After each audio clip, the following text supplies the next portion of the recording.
Sveiki visi! Lietuvos kinologų draugijos mokymo centras sveikina Jūs su naujaisiais metais. Mes labai džiaugiamės ir vėl galėdami sveikintis pokalbių svajonių šuo pažink veislės metu.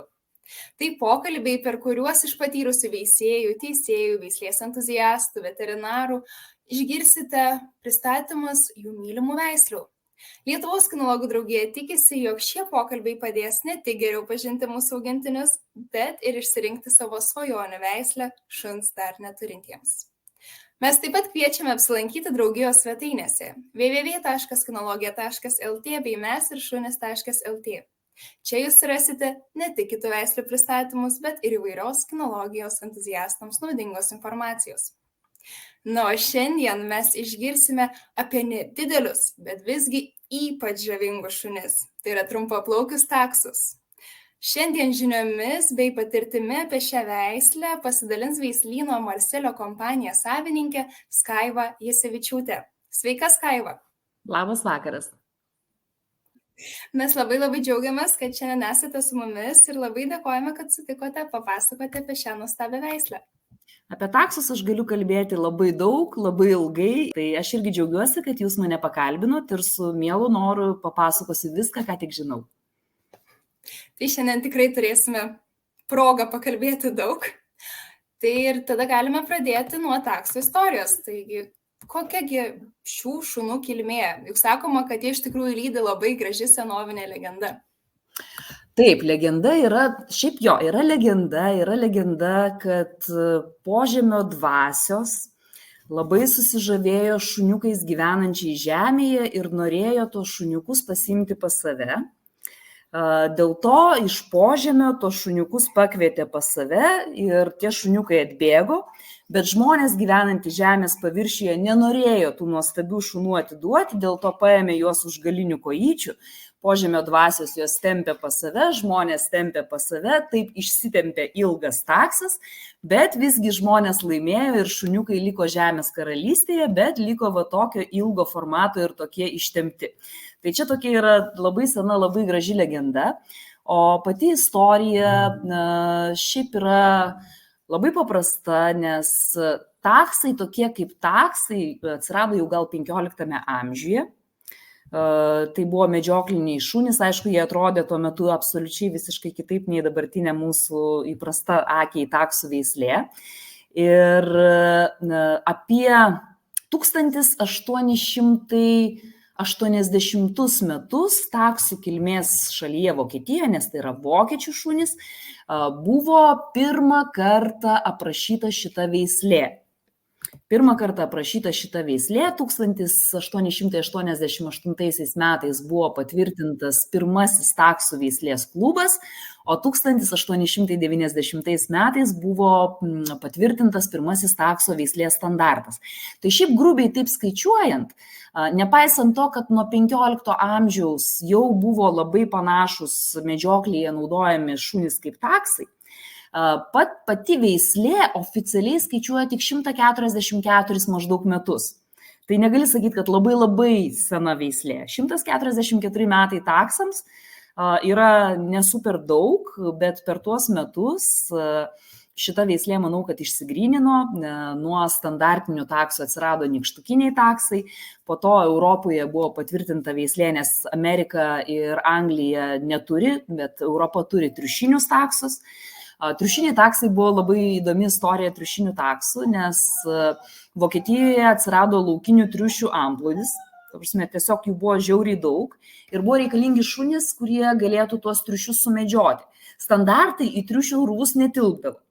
Nykštukai irgi sunkiai įsisprausdavo, dėl to selekcininkai ėmėsi suvedinėti pačius mažiausius veislės atstovus ir va taip išvedė taksų veislę. Va tarp kitko dabar nuotraukoje jūs matote visų 3 veislių atstovus, tai yra standartinis, nykštukinis ir triušinis taksai.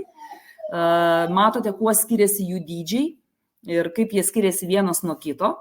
Tai va tie triušiukai, patys mažiausi šuniukai, buvo išveisti būtent triušių medžiokliai. Ir takso paskirtis visada ir buvo būtent, tai yra medžioklinis šuo, kuris yra universalus medžioklinis šuo, nes jis medžioja tiek urvuose, jisai gali medžioti tiek sekdamas kraujo pėdsakų, jisai gali tiek pranešti apie rastą žvėrį, ta prasme, tai yra labai universali ir labai puikiai medžioklinė taksų veislė. Na, o ar dabar dar vis išliko taksas kaip medžioklinis šuo, ar vis dėlto tai yra labiau kompanionas? Taip, yra tiesa ta, kad dauguma žmonių dabar taksus augina kaip kompanionus, kaip šeimos narius ir labai maža dalis užsiema su šunim pagal jų paskirtį, tai yra medžioklė. Tačiau aš galiu pasidžiaugti, kad bent jau mūsų bendruomenėje, mūsų Lietuvos taksų bendruomenėje labai daugelis šeimininkų, na taip, į tikras medžioklės mes neiname. Bet bent jau mes savo taksus vedame į medžioklinius bandymus, tai yra į mišką, į jų stichiją, kur jie gali išbandyti savo instinktus, išbandyti savo medžioklinės savybės saugiai, neturėdami kažkokio tai labai didelio kontakto su žvėrimi, parodyti tai, ką jie moka, ką jie sugeba ir ką jie gali. Na, o kaip taksai, ypač trumpaplaukiai taksai atsirado Lietuvoje, ar tai buvo labai seniai? Trumpaplaukiai taksai Lietuvoje atsirado vėlgi tų pačių medžiotojų dėka, nes tikriausiai pirmi žmonės, kurie šitą veislę atsivežė, tai buvo dirbantis, medžiojantis žmonės ir pirmieji taksai, bent jau su dokumentais, atkeliavo iš medžiotojų draugijos. Aš savo patį pirmąjį taksą įsigijau, kai man buvo 9 metai. Tai buvo tikrai labai senai. Nes su taksais aš esu jau daugiau negu 30 su virš metų. Ir va šitas mano pirmas taksas buvo pirktas iš tikrų medžiotojų, su medžioklinės tuo metu Lietuvos medžiotojų draugijos dokumentais. Ir būtent Lietuvos medžiotojų draugija tuo metu ir pradėjo nuo taksų veisimo ir tik po to jau į Lietuvą pradėjo atkeliauti ir jie dažniausiai atkeliaudavo iš Lenkijos, pirmieji taksai į Lietuvą atkeliavo iš Lenkijos, iš kaimyninės šalies Lenkijos, jau po truputį iš Lenkijos, iš Vokietijos į Lietuvą pradėjo keliauti jau ne medžiotojų, o būtent į Lietuvos kinologų draugiją, ta prasme su FCI draugijos pripažintais dokumentais priimti šunys. Tai va, tai pradžia buvo žinoma medžiokliniai šunys ir tie šunys turėjo tikrai itin stiprius medžioklinius instinktus, nes jie buvo veisiami tam, jeigu aš labai stebiuosi, taksas nepaisant savo dydžio, ar tai būtų standartinis, ar nykštukinis, ar triušinis taksas, jisai turi turėti medžioklinius instinktus. Ir aišku, kai kurie veisėjai šiais laikais nebepuoselėja šitos savybės, nustumė ją truputėlį į šoną ir kaip prioritetą pasiema galbūt ramesnį temperamentą, didesnį draugiškumą, pavadinkime, kitiems gyvūnams, ir aš nekalbu apie kitus šunis, nes su kitais šunimis šiaip taksas turi būti draugiškas, bet didesnė tolerancija, tarkim, katėm, graužikam ir kitiem gyvūnam, ar ne? Ir aš pažįstu taksų, kurie, tarkim, gyvena su žiurkėnais ar jūrų kiaulytėmis, ir man kaip puoselėjančiai veislės medžioklinius instinktus tai yra labai keista, nes bet kuris mano auginamas ar mano veisimo taksas, bet kurį žiurkėną, jūrų kiaulytę ar ten kažkokį mažą graužiką, tiesiog jis pasielgtų su jais taip, kaip normalus medžioklinis šuo pasielgia. Tai va, ta prasme, taksui įmanoma užglušinti tą instinktą, ilgą laiką veisiant ir stengiantis tai padaryti, ta prasme, įmanoma užglušinti tą instinktą, bet mano manimu, tai yra medžioklinė veislė ir visas jos žavesys ateina iš to, kad tai yra medžiojantis savarankiškai sprendimus priimantis šuo. Tai mano manimu, tikras taksas to medžioklės instinkto turi turėti. Tas medžioklės instinktas labai dažnai nepatinka šeimininkam. Kodėl? Todėl, kad takso medžioklinis įrankis yra balsas. Taksas medžioja nesigrumdamas su žvėrimi, nesistengdamas žvėries nužudyti, taksas medžioja pranešdamas, kur yra žvėris. Taksas turi ypatingai stiprų, labai garsų balsą. Ir nemedžiojantis taksas uždarytas namie, tą balsą vis tiek naudoja, bet jis naudoja pranešti, kad kažkas praėjo gatve, kad kažkoks keistas garsas pasigirdo, kad kažkas yra. Tai to takso garsumo namie, jeigu jūs nusprendėte įsigyti šitą šunį, tai jūs turite susitaikyti, kad to greičiausiai bus. Taip, labai įdėjo daug darbo, įmanoma išmokinti, kad taksas nelotų, bet man takso laimė irgi yra dalis veislės žavesio. Tai jūs, būdama kaip veisėja, labai atsižvelgiat į tą taksų darbinės savybės. Taip, aš manau, kad tai reikėtų išsaugoti, nes tai yra veislės pagrindas. Šita veislė buvo sukurta medžioti. Jis buvo išveista būtent tam, nes, taksai buvo sukurti tam, kad galėtų pasiekti žvėrių urve. Iš čia ir trumpos kojytės, iš čia ir labai didelė krūtinės lasta, kurioje daug vietos yra plaučiams, kad jie galėtų kvėpuoti po žeme. Aš manau, kad ne vienas taksų šeimininkas įsigijęs šunį labai stebisi, kaip jie gali visą naktį išmiegoti po kaldra. Nes atrodo pats, pasikiši galvą po kaldra, tau praeina kelios minutės, tau nebėra oro. Šuo gali taksas turi tokią plaučių struktūrą, kad jam tikrai užtenka oro tiek būnant po žeme urve, tiek ir po kaldra lovoje jūsų, jisai neuždūsta. Tai taip, aš stengiuosi puoselėti taksų savybės, aš auginu trumpaplaukius taksus, auginu visų 3 veislių, tai turiu ir standartus, ir nykštukinius, ir triušinius. Čia dabar nuotraukoje matote triušinį taksą. Ir aš stengiuosi juos visus skatinti dirbti miškuose, net ir pačius mažiausius, net ir triušiniai taksai pas mane eina į bandymus. Ir man atrodo, kad šitam šuniui tai yra prigimtinis dalykas, kurį reikėtų daryti. O šiaip ar skiriasi nuo dydžio tie instinktai? Pavyzdžiui, triušinis taksas mažiau yra medžiotojas negu tas standartinis, žiūrint būtent į šių laikų šunis? Aš galėčiau pasakyti, iš principo lyg ir atrodo turėtų būti taip, kad standartinis taksas tų instinktų išlikusių turėtų daugiau, nes galbūt veisėjai per ilgą laiką labiau stengiasi išsaugoti tuos instinktus, tuo tarpu nykštukinių ir triušinių taksų veisėjai jie labiau darė namų kompanionus.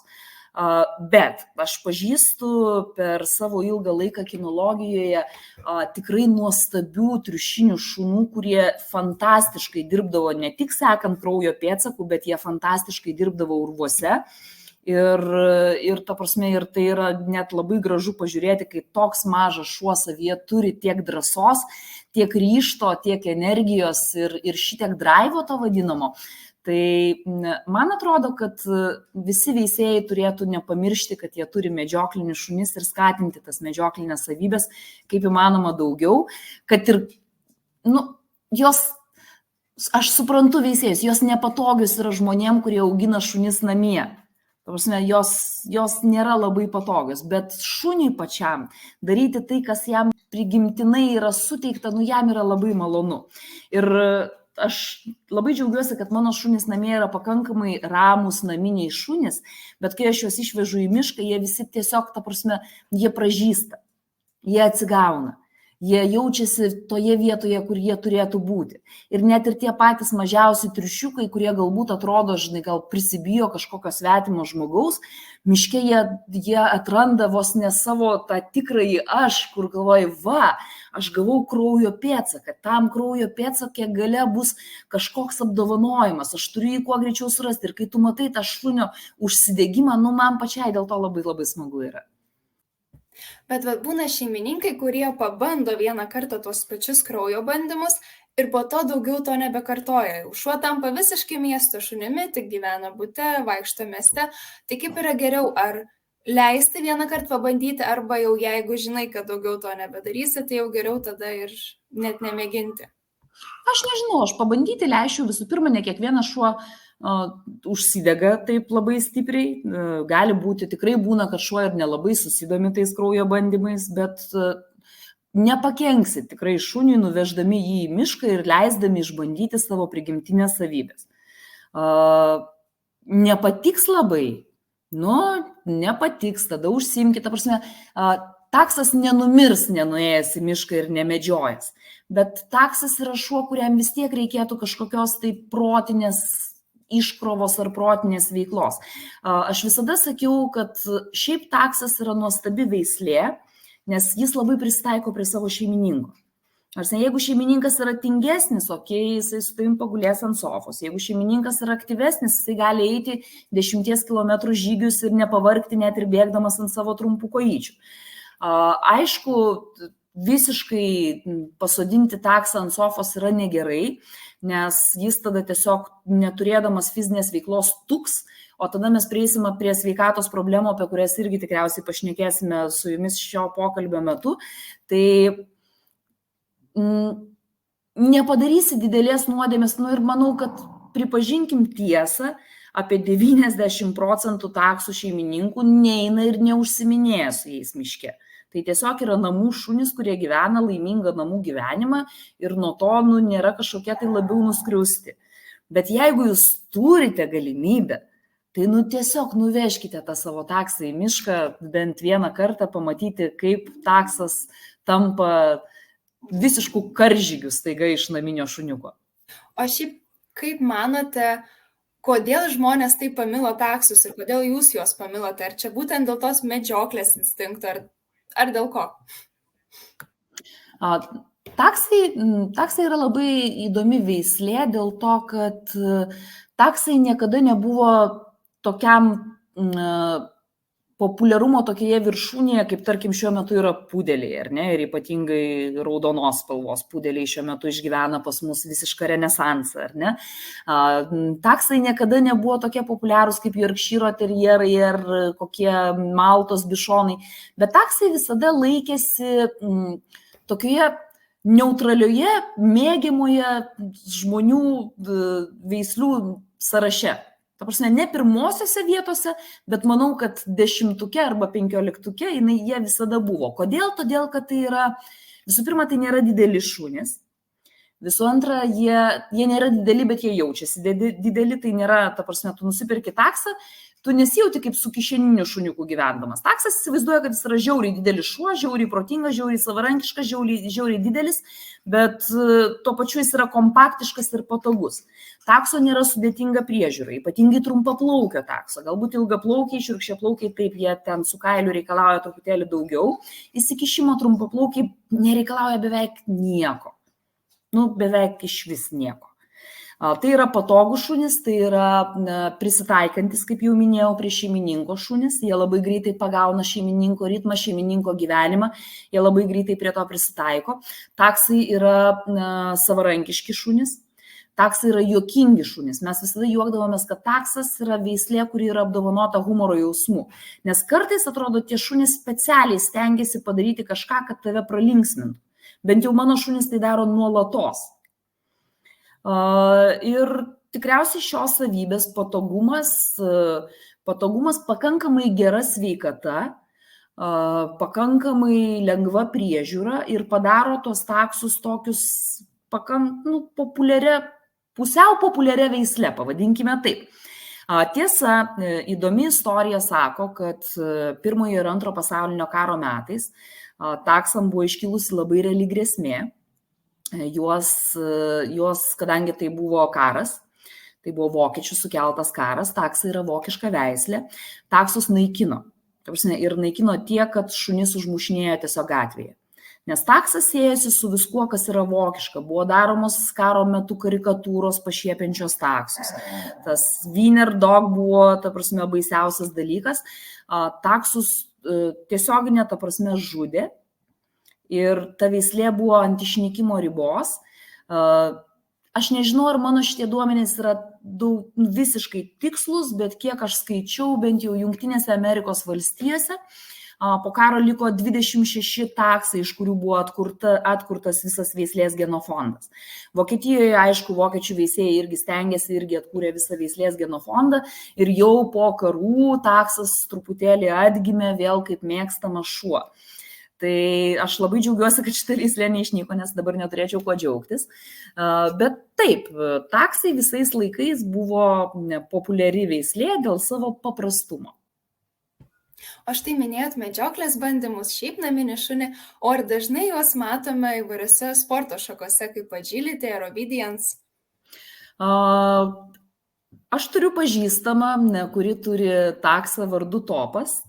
Šitam taksui jau dabar daugiau negu 14 metų, bet šitas šuo buvo, tai yra nykštukinis taksas, ar triušinis, aš dabar net bijau suklysti, bet tai yra taksas, kuris skynė pirmas vietas agility varžybose ir kur mes visi labai stebėjomės, kad taksas tai gali. Bet taip, su šeimininku užsispyrimu, su atitinkama dresūra, su taksu tikrai galima dalyvauti agility varžybose ir jie puikiai tai gali daryti. Dresūra irgi yra tas mitas. Labai populiarus mitas, kad taksas yra nedresuojama veislė. Nu jau šito tai jau tu neišdresuosi. Ir tai yra tikrai nesąmonė. Taksas yra puikiai dresuojamas šuo.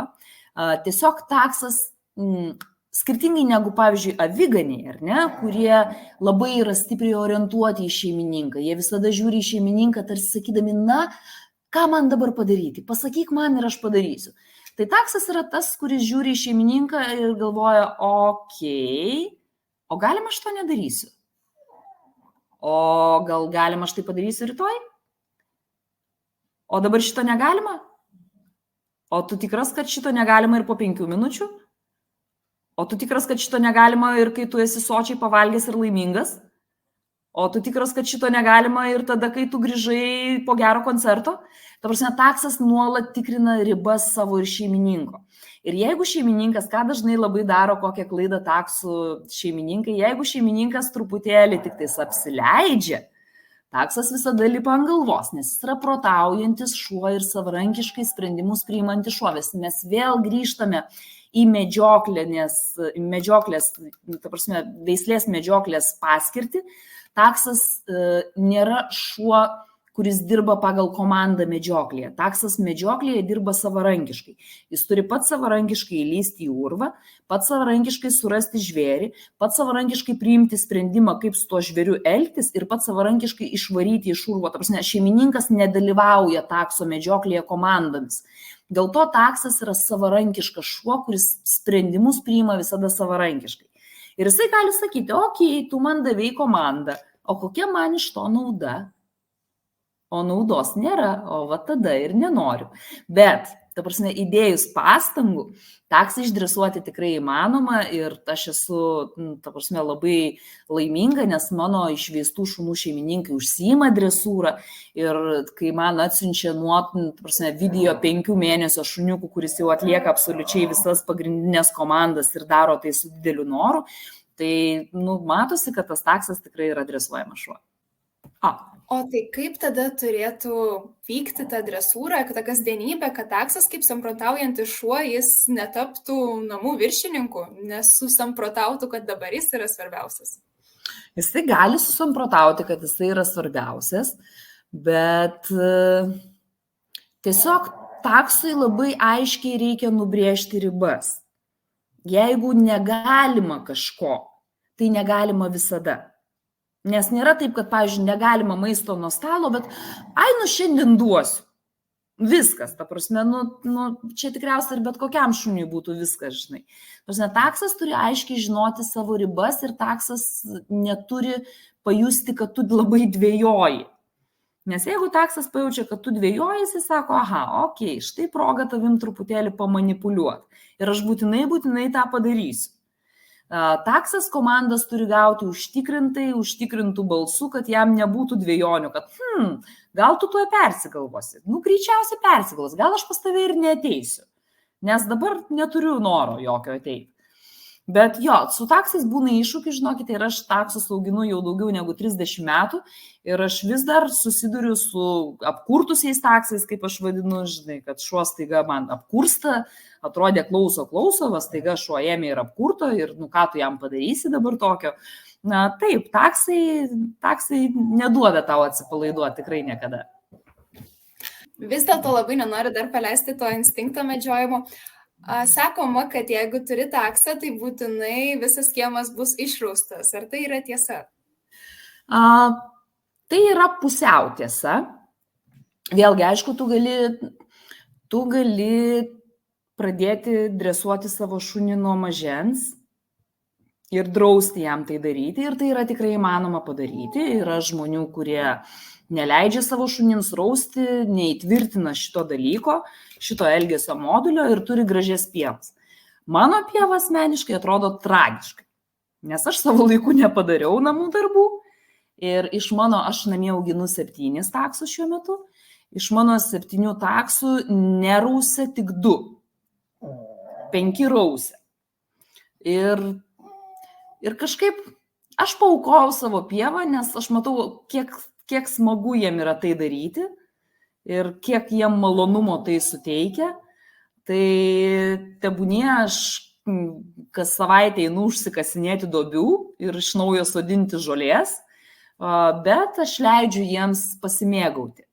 Visada galima, tarkim, aš bandžiau vienu metu tokią praktiką, tarkim, vieną kampą sklype paskirti šunim, rausimui, leisti jiem ten rausti, kitur drausti, ten leisti rausti. Tai galima taip visada daryti, tada taksas tiesiog išsikrauna, nes jie puikiai išsikrauna rausdami. Ta prasme, tai jiems yra ir puikiai mankšta, ir jie užsiazartinę tai daro, ta prasme, puikiai iškrova šunims. Tai vat, galima tai daryti, bet maniškiai ten išsirausia iki gruntinių vandenų ir žodžiu, buvo labai blogai, tai dažniausiai baigėsi to, kad jie dabar rausia kur papuola. Bet jeigu jūs nerimavote nusipirkdami taksą, kad jūsų pievutė, kurią jūs puoselėjote, bus labai negraži, tai tiesiog nuo mažens pradėjus dresūrą ir draudžiant šunį rausti, tai tikrai įmanoma padaryti ir galima apsaugoti tą savo pievą. Na, aptarėme tuos taksus iš vidaus, man atrodo, kaip tik galėjom, bet dar nepakalbėjom apie jų išvaizdą, apie tokį elementariausią dalyką. Tai kaipgi turi atrodyti tas tikras trumpaplaukis taksas? Tikras trumpaplaukis taksas, aš dabar viso standarto jums tikrai neišvardinsiu, jūs visada jį galite susirasti ir pasiskaityti, bet tikras trumpaplaukis taksas iš tiesų turi būti, kas yra svarbu, tai yra gili krūtinė, trumpos, bet yra mitas, kad taksas turi turėti kreivas kojas. Čia iš kažkur iš senų laikų atėjęs mitas, kad takso kojos turi būti kreivos. Takso kojos neturi būti kreivos.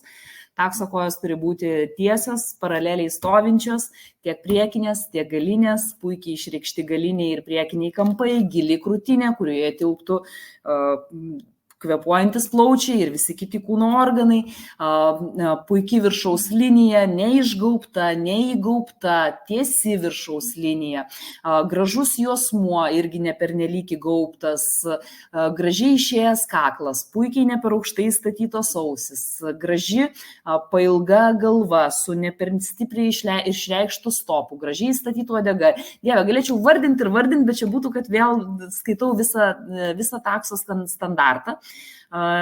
Iš tiesų, šiais laikais stebint net ir šunis šunų parodose, jie yra vis tiek skirtingi, nes egzistuoja ir skirtingi veislynai, ir skirtingos šalis, kuri kiekviena turi savo kažkokias tai madas. Tarkim, jeigu iš pietų šalių atkeliavę taksai, jie bus sunkesni mase, Vokietija, Vengrija, jie veisia lengvesnio tipo, šiek tiek lengvesnius taksus, bet standartas yra parašytas vienas ir jisai galioja visiems ir aš manau, kad kiekvienas veisėjas, turėdamas taksą, jisai turi skaityti tą standartą ir stengtis, kad tai atitiktų jo šunį.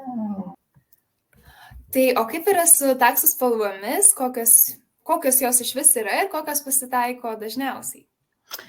Su taksų spalvomis yra labai įdomi situacija, nes, tarkim, taksų spalvos Europoje ir taksų spalvos, paimkime, Ameriką, yra labai skirtingos.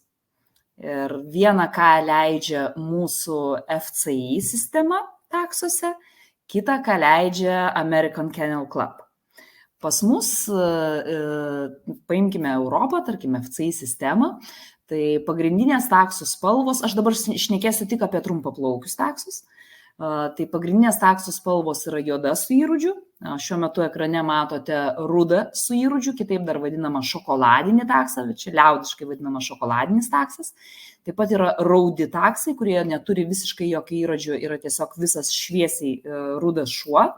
Taip pat yra marmurinis taksas, tai yra taksas su juodos, raudos, pilkos spalvos dėmėmis. Taip pat gali būti tigrinis taksas, tai yra rudai, juodai dryžuotas taksas. Taip pat gali būti, dabar bijau pati kažko nepamiršti, taip pat berods ir viskas pas mus, kas yra leidžiama. Man atrodo, kad ir viskas.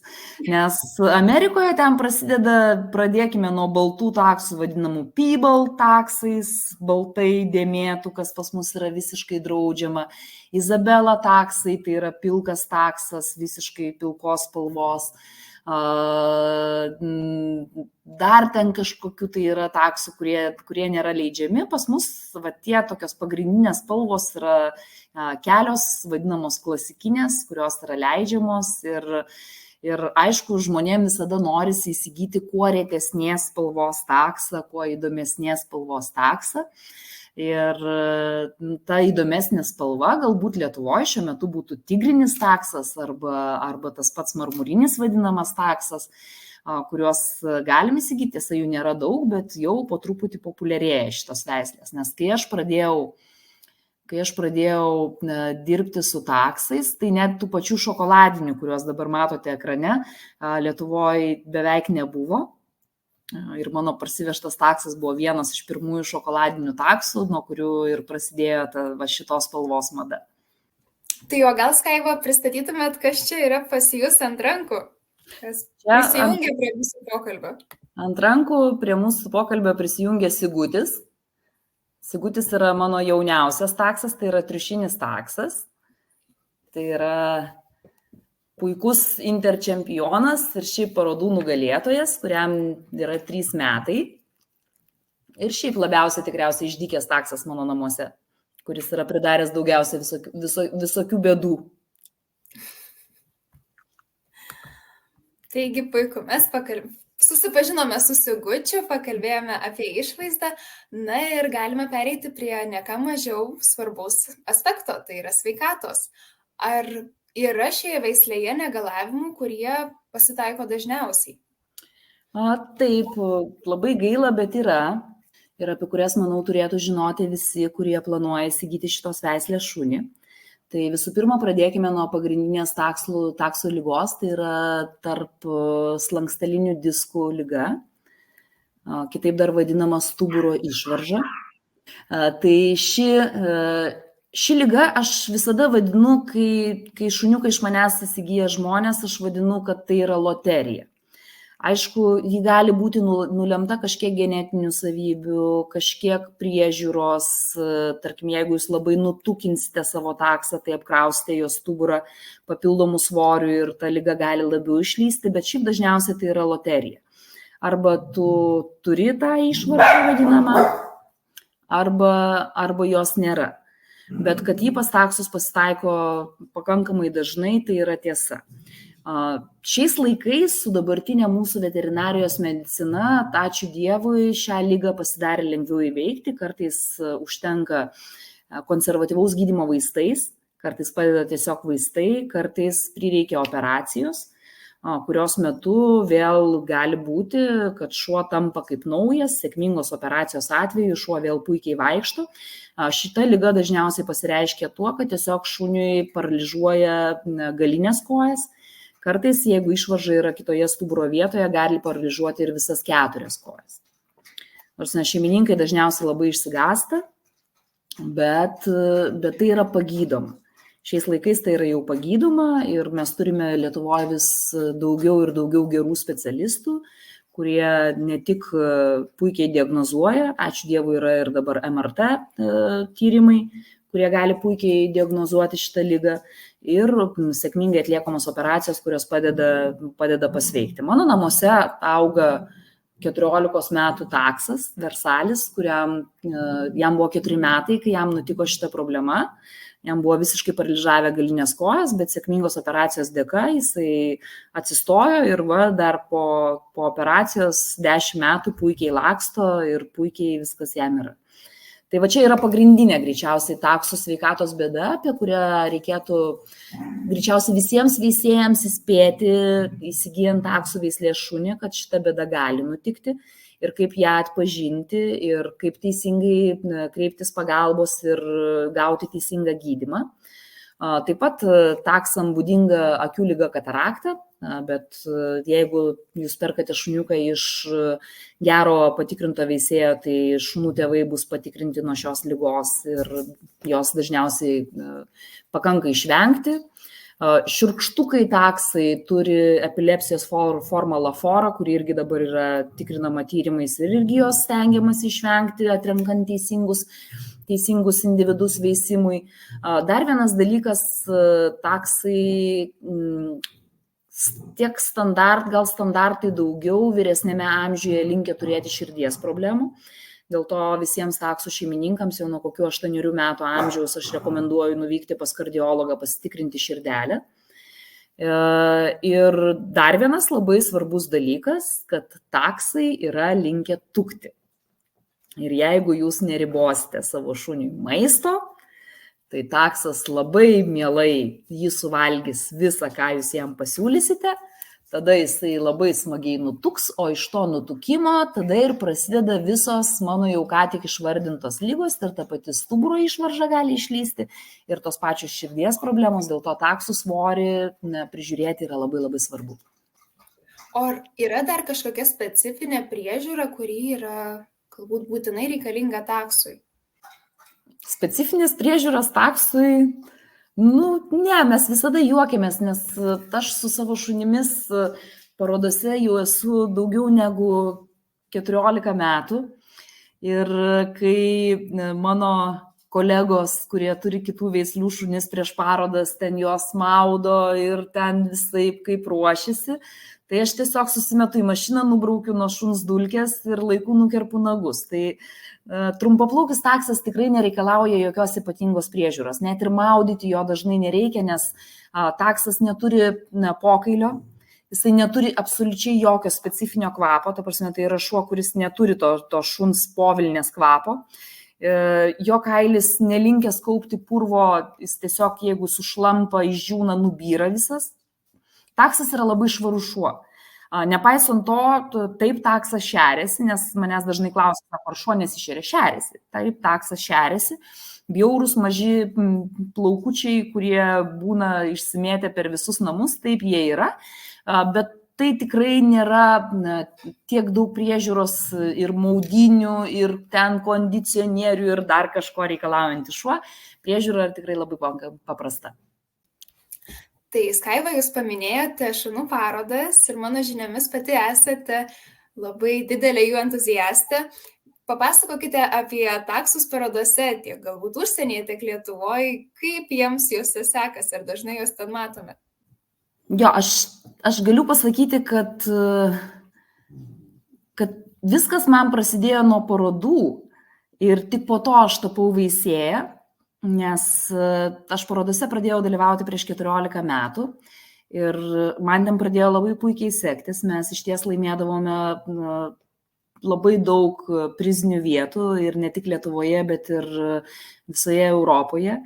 Ir tada aš pagalvojau, kad jeigu tie šunys yra taip aukštai vertinami teisėjų ir jie taip puikiai rodosi, galbūt vertėtų pradėti ir veislyną stengianti šiek tiek pagerinti veislę ir išveisti kažką tai tikrai gero, kas nedarytų gėdos mūsų veisliai. Tai taksam labai pasisekė, nes mūsų FCI sistemoje taksai turi visą atskirą grupę. Jeigu visos šunų veislės yra suskirstytos į 10 grupių, jos dažniausiai yra skirstomos pagal paskirtį, tai 4 grupė, visom šunų veislėm 4 grupė yra išskirta vien taksam. Ir toje grupėje yra tiesiog 9 taksų veislės šunys. 9 taksų veislės yra iš viso pagal plauką, pagal dydį skirstomos, tai mes turim savo atskirą grupę, dėl to taksams laimėti grupės konkurse pavyksta galbūt šiek tiek dažniau negu šiaip kitiems šunim, kurie yra kokie nors, tarkim, labai didelėje grupėje, tarkim, kaip 9 grupė, kur labai daug šunų ir pakankamai sunku laimėti. Tai mes galim pasidžiaugti, kad tas grupės vietas mes dalinamės pakankamai dažnai. O man asmeniškai, aš tikrai turiu kuo didžiuotis, per šitiek metų mano šunys pasiekė labai daug, mano sąskaitoje parodinėje, pavadinkime, yra ir pasaulio, ir Europos nugalėtojai, taksai turi ir savo tarptautinę organizaciją VUT, tai yra visus pasaulio taksus vienijanti organizacija, kuri taip pat daro taksų pasaulinės parodas, tai tas taksų pasaulinės parodas mes taip pat esame laimėję. Aš juokiuosi, kad kol kas dar nei vienas taksas nėra perspjovęs mano Paskalio. Paskalis yra tapęs geriausiu Lietuvos šunimi ir užėmęs 2 vietą LKD top šunų rinkimuose, tai tikriausiai aukščiausiai pasiekęs taksas yra, kuo aš irgi labai didžiuojuosi ir labai džiaugiuosi. Tai parodos yra mano didelė aistra, mano labai didelis hobis, kuris padėjo man apkeliauti didžiąją dalį Europos, sunku pasakyti šalį, kurioje mes nesame dar buvę ir kur mes nesame užsidarę čempiono su vienu ar kitu taksu. Tai aš kažkaip tai labai džiaugiuosi, kad atradau šitą veiklą, nes jinai man padėjo ne tik praplėsti akiratį keliaujant, ne tik pasidžiaugti begalinėmis šunų pergalėmis, bet taip pat ir susirasti draugų praktiškai visam pasauliu. Mes bendraujame su begalė taksų veislynų ir esame, ta prasme, žiauriai geri draugai, kur be nuvažiuosi, visur tave priima kaip lauktas svečiai ir tai yra labai smagu. Aš labai gerai prisimenu, kai aš prieš 14 metų važiavau pirkti savo pirmo parodinio šuns, važiavau į Lenkiją, nuvažiavau pas jo veisėją, jinai priėmė mane, jinai gyveno name ir jinai mane nusivedė į tokį mažą kambariuką, kuriame buvo išdėliotos šunų parodinės taurės. Ir aš pamačiau tą kambarį su taurėmis ir galvoju, Dieve mano, tai yra visiška mano svajonė turėti taurių kambarį. Tai dabar po tų 14 metų aš galiu pasakyti, kad aš turiu labai didelį kambarį, kuris yra skirtas vien tik tai taurėms ir kur tos taurės vos jau telpa. Tai aš savo svajonę įgyvendinau, mano šunis, mano aistra parodoms patenkina puikiai, aš labai tuo džiaugiuosi ir tikiuosi, kad tai tęsis ir toliau. Tikrai labai graži istorija. Tikiu, kad dauguma, kas paklausys, irgi užsidegs parodomis ir nori juose dalyvauti. Na, o kaipgi taksai sutarė su vaikais? Labai daug kur sakoma, kad tai vis dėlto medžioklinis šuo ir jie sutars blogai, ypač su mažais vaikais. Čia yra dar vienas mitas apie mūsų veislę, kad taksai su vaikais nesutarė. Iš tiesų, taksai sutarė puikiai su vaikais ir yra nuostabus vaikų draugai, ypatingai su savais vaikais. Pavyzdžiui, mano taksai svetimų vaikų tikrai nemėgsta, nes svetimas vaikas yra įtartinas, jisai daro staigius judesius, jisai yra nepatikimas ir mano taksai tokius vaikus tiesiog ignoruoja. Bet su savais šeimos vaikais ir su tais vaikais, kurie, ta prasme, gyvena kartu namuose, taksai sutarė puikiai. Taip, taksas nėra galbūt labradoras ar nėra kitas toks labiau vaikų šuo, kur ten visai, kur, ta prasme, vaikai gali įdūsginti, tampyti kaip nori ir viskas būna gerai. Ne, taksą vaikas gali išvesti iš kantrybės ir taksas gali pasakyti vaikui, kad jam nepatinka tai, ką jisai daro. Dėl to visus savo šeimininkus, kurie įsigyja šuniuką į šeimą, kurioje yra vaikų, aš įspėju, kad reikėtų dresuoti ne tik šunį, bet ir vaiką. Ne tik šunį kaip elgtis su vaiku, bet ir vaiką kaip elgtis su šunimi. Ir kai abudu žino, kaip vienas su kitu elgtis, tai gaunasi puikiausias tandemas, tai gaunasi puikiausi draugai, pati didžiausia meilė ir džiaugsmas. Taip kad taksai su vaikais tikrai puikiai sutarė, tiesiog tėveliams reikia įdėti šiek tiek darbo, kad tą draugystę užtvirtinti. Čia turbūt ne tik taksams, visoms šunų veislėms galioja tas pats, nes, manau, kiekvieną šunį įmanoma išvesti. Greičiausiai. Na, o kaip su kitais gyvūnais? Ar taksai, minėjote, kad turi sutarti su kitais šunimis? Tai ar tikrai sutarė su visais šunimis? Ar tik su saviškiais taksais? Mes visada juokaujame. Taip, taksas pagal charakterį ir veislės standarte ir visur yra parašyta, kad tai jokių būdų neturi būti agresyvus šuo. Taksas neturi būti agresyvus. Taksų veislę sugadino daugintojai. Tie, kurie tiesiog veisia šunis nežiūrėdami, ką ir su kuo veisia. Ir dėl to gavosi pakankamai daug agresyvių šunų. Ir paplito šitas mitas, kad taksas yra agresyvus, kad taksas agresyvus kitiems šunim, kad taksas netgi agresyvus žmonėm. Su savo neatsakingu veisimu jie sugadino taksų reputaciją ir pavertė tos taksus kažkokiais tai nedraugiškais monstrais. teisingai gerų veisėjų išveistas taksas jisai nėra draugelis visų, jis yra tolerantiškas visiems. Jisai neturi agresijos nei žmonėms, nei gyvūnams, jisai tiesiog gali nesiveršti su jais draugauti.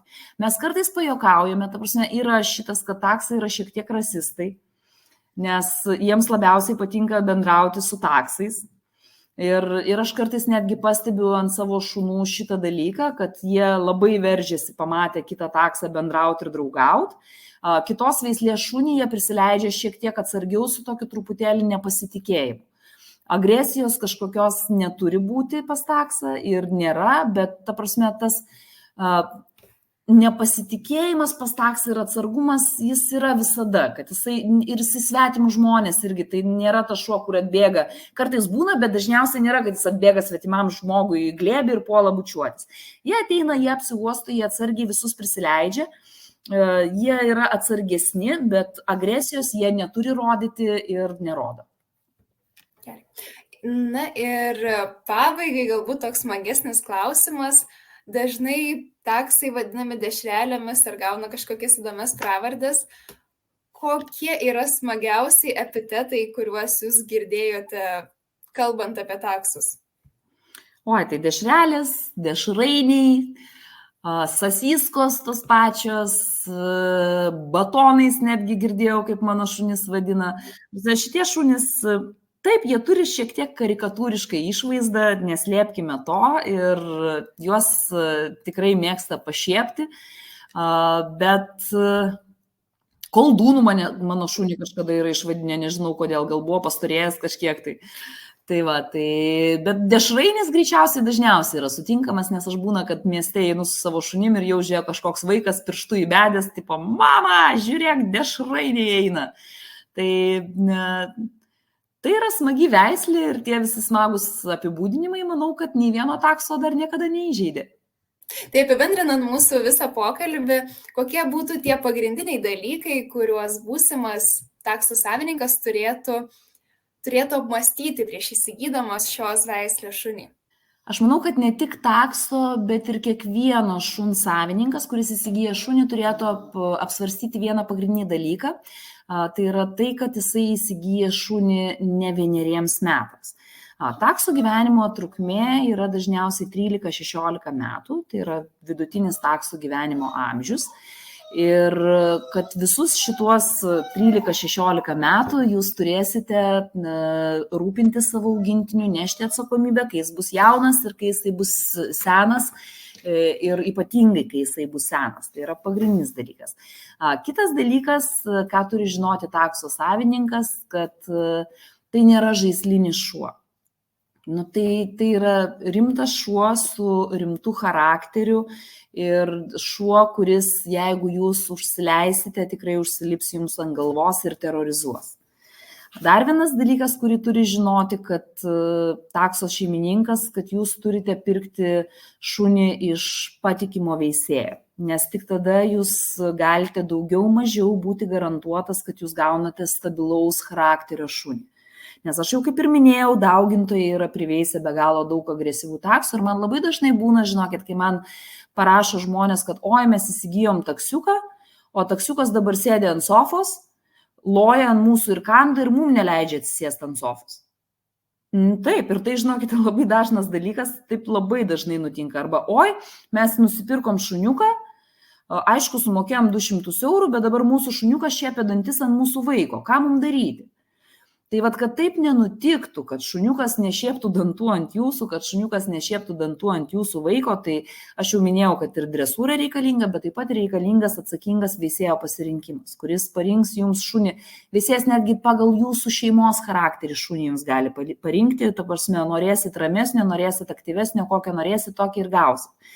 Tai atsakingas veisėjo pasirinkimas, atsakingas, sąmoningas sprendimas, kad šuniu reikės rūpintis daug metų ir žinoma, begalinė meilė savo šuniui, tai yra pagrindiniai svarbiausi dalykai. O ar jūs eisit į parodas, ar jūs eisit į medžioklę, ar jūs eisit į agility, tai yra priklausomas dalykas tik nuo jūsų, jau kaip pasirinksite, taip ir bus. Tai aš, kai savo šuniukus atiduodu savo veisimo, man svarbiausia ryžtingumas ir nusiteikimas, atsakomybė ir meilė. 3 pagrindiniai dalykai ir tada aš galiu žinoti, kad mano taksas toje šeimoje bus laimingas. Čia kaip ginti, saugoti, padėti policijos Nu, šūkis, panašiai, tai čia jo. vat jūsų veisimo šūkis. Tai nuoširdus ačiū Lietuvos kinologų draugijos veisėjai Skaivai už skirtą laiką, žinias ir patirtį. Ir Lietuvos kinologų draugijos mokymo centro komanda dėkoja visiems žiūrėjusiems ir linki trumpaplaukių taksų mylėtojams kuo didžiausios sėkmės. Iki kitų susitikimų. Ačiū, iki.